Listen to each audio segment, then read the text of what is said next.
I love the interview. You know, the interview really is an entree to the soul. Anyone interested in the art of interviewing is going to take away from the pages in this book entertainment, information, extraordinary expertise from my colleagues who have put together the stories of their own experiences in the classroom and as practitioners in the field.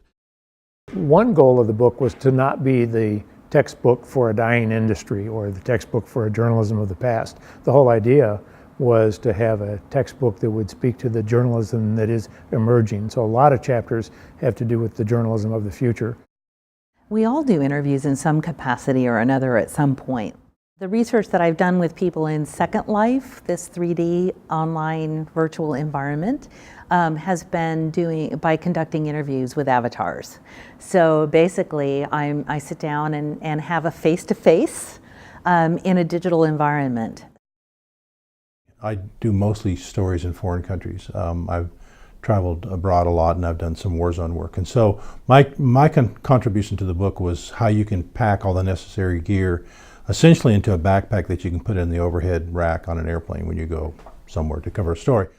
These are people who have done this and who've won major awards, major awards for their work. And these are people who are tops in the profession and they're willing to share their insights on how to do what they've done. The chapter I wrote about was on the subject of rapport. If you don't first establish sufficient rapport with the person that you're interviewing, you have no great interview. Look up the definition of the word interview. Often we think of it in terms of like something we go out and get, like we're going to extract some information from a person, but really it's really more of an exchange.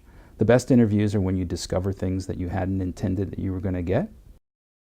The chapter I wrote is about interviewing for crisis communication. So it's doing internal kinds of interviews within an organization in order to identify vulnerabilities or points of weakness that they may need to either correct or be prepared to address in the case of a crisis.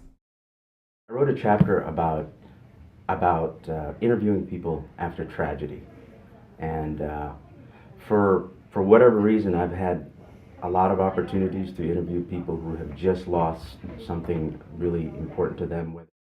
There's nothing like this book on the market. There's no other book that takes the interview and dissects it, puts it back together in a manner that helps anyone engaged in interviewing understand what the interview is and how to perform an interview.